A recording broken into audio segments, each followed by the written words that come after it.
This build is a gigatank that starts ramping defense very early. The trade-off for this is that clear speed / damage is pretty low early without good gear.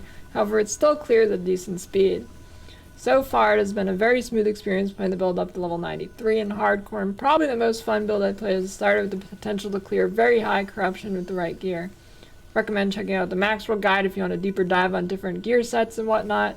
However, it will be slightly different than my version. I also recommend checking out their general Warlock leveling guide. Hardcore player warning. There is a potential one-shot that happens to you, the player, not the enemy in this build. The arena areas in monoliths, they spawn these circles that do DOT. Now, for some reason, the necrotic one, which is like a bluish one, will one-shot you as it bypasses all of your ward. I'm not sure if this happens with other arena circles, so I advise not standing in any of them. First source of defense is Putrid Recovery. This gains ward whenever you hit an enemy, and it just so happens this build hits dozens of times a second. So even with basically no ward investment, this node can give you up to around 2,000 ward by just spamming your ability on a single boss. Now, it won't stay there, but as long as you're attacking, you will have a ton of ward, and is great for defense early. Even if you're not ward, you get tons of HP per hit. If you're ward-based, this doesn't really matter. But before you're turning to ward, you have a ton of HP regen. You get leech as well as health gain. From Chaos Bolt, you also get chill, and you stack 1 billion chills, and then eventually it will freeze. You can scale this with freeze rate multiplier, potentially on a blessing. Curses reduce damage on enemies. Huge damage reduction while channeling Ghost Flame. Get minus 40% there. Get a ton of ward while channeling. Converts dodge rating to armor, and it gives you a huge flat amount per intelligence. You can see 69% armor. It releases a curse. On the tree, there is also a node that will give you more damage reduced from channeling. Rip Blood gives you extra ward by taking this node, and then this node, which will increase the health restored per intelligence, giving you a ton of ward. This is a good option early when you're switching to ward, just to make sure you have enough. I think in the end-to-end version of the game, you should probably swap this out for either Harvest or Transplant, but early on it is a good defense boost. On the tree, we get some ward retention / threshold. We got ward threshold, ward decay threshold here. And then there's a few other nodes, like right here. Gives ward retention. We have Exsanguinous. This replaces our health with ward. Last Steps of the Living does basically the same thing. The main thing is it's replacing our HP with ward. Frostbite Shackles gives us a ton of ward retention, and the freeze is also nice. Twisted Heart converts our HP to ward. This is so we have an easier time staying low life because we have so much health gain on hit. Even with this, it is kind of hard to sustain low life, so you will not always be low life. You will need another piece of gear with more HP ward conversion, which will come from an experimental affix from a rogue exile, I believe. Final unique is Bone Clamor, gives ward per second per uncapped necrotic res. The main offense of this build is generating hundreds of bleed stacks, potentially up to over 1,000, by using Chthonic Fissure in conjunction with Chaos Bolt. First, you lay down Chaotic Fissure, which releases spirits, and then this node will convert the spirits to Chaos Bolt. We change the Chaos Bolts to fizz damage so it's able to bleed. With the bleed stacks, we are also self-casting it to get more, as it auto-targets and shoots by itself, leading to a massive amount of bleed stacks on the enemy.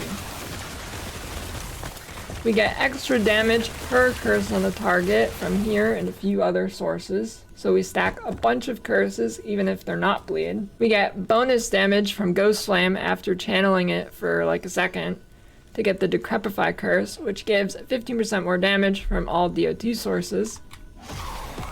When it does that, it's ready to go.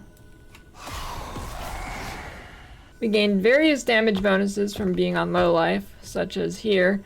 I don't want to put too many points in though, because this build does have trouble staying completely low life, as we just get so much life on hit, and I don't believe there's any way around that. other than getting more HP loss per second from items, which I do not have yet. Mana sustain.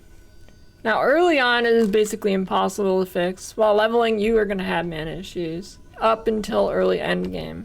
Once you get to early endgame and start getting your gear, it is manageable, although it is still possible to lose all your mana if you are not careful with how you cast your spells. So the main ways to sustain mana is Devour the Damned node gives you mana gain against cursed enemies. This is a big help in sustaining because you hit so many times. Occult's Mind node will give you more mana so you don't just run out. Soul Stealer, per curse on enemies, it gives you a chance to gain mana, so this can stack based on the amount of curses. And you have a lot of curses, so this helps a lot, as well as various sources of mana regen around the tree and all in your gear. Something also pretty important to get is the minus spell mana cost. Ideally, you would get like an affix on it to help sustain it, if you can squeeze it in. And also on the Chthonic Fissure node, which is the majority of your mana costs, you could put points into Fragile Crust to reduce the mana costs, and then additionally, if you are cursed or an enemy rare / boss is cursed, it will refund some of the mana. So make sure when you're doing maps, you curse a rare monster first before you cast it, and it will refund some of the mana. Also, don't waste it on like 3 monsters or something, or else it'll just be a waste of mana and it will severely hinder your clear as you wait for your mana to regen. Here's a planner that I made the order of the passives you should take. Now, beware, this node drains your HP, so if you're not using something like Rip Blood or you don't have the HP on hit Chaos Bolt stuff, you should not take this node right away. You don't have to do this exact order either. If you see anything that would help you in the moment, don't be afraid to take it. This game is very flexible in terms of what you should pick. Blessings with this build are pretty flexible. You're pretty much going to just be capping your resistances you need. However, if you get good enough gear, you can probably swap the resistances for some other benefits like Fizz Shred or Freeze Ray. Important affixes to look for on your gear, not necessarily in order of importance.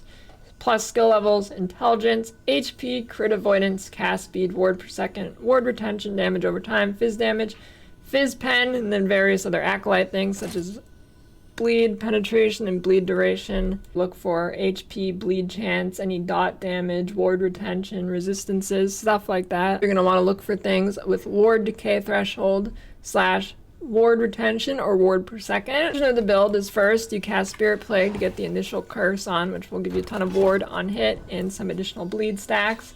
Then you Chthonic Fissure to start your main damage. Hold Shadow Flame until it pops like that. Like that. See that? Okay. Once it does that, you get 15% more damage, and then you just hold right click, and your right click will refresh curse durations, so you don't have to worry about recursing. They will be permanent as long as they're getting hit. That includes your Spirit Bolts, or Chaos Bolts, whatever they're called, from the Chthonic Fissure as well. So the way ward generation works in this build is we have these uniques, that is converting our health to ward essentially. The main two is Exsanguinous and Last Steps of the Living. These are the two that you need if you want to swap. At the absolute earliest, you need these two things. Ideally, you have Bone Clamor and Frostbite Shackles as well. Frostbite Shackles is really easy to target. Bone Clamor is a little bit harder. We want our health to be as low as possible. That's what the current health loss per second is for. That being said, if you are mapping and your health is filling up because you don't have enough health loss, you will lose ward because you're not gaining any if your health is full. That is the problem, the main problem to solve in the build. Now, it's not completely solved for me, but it's mostly solved. Twisted Heart does a good job at solving this. Without Twisted Heart, you will pretty much constantly be on full HP. Now, you can still swap to ward, and it's probably still better than life.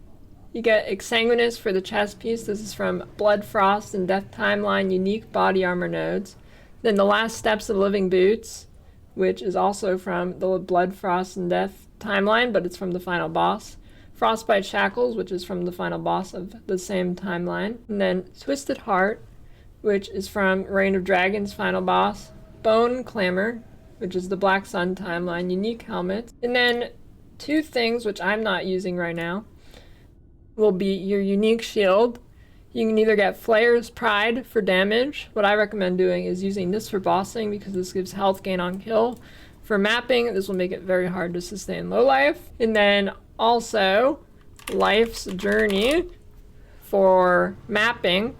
This will lose more health to help you sustain low life, and also applies Spirit Plague on melee hit if you click the Harvest node in Chaos Bolts, which will give you a chance to attack with Harvest per dex.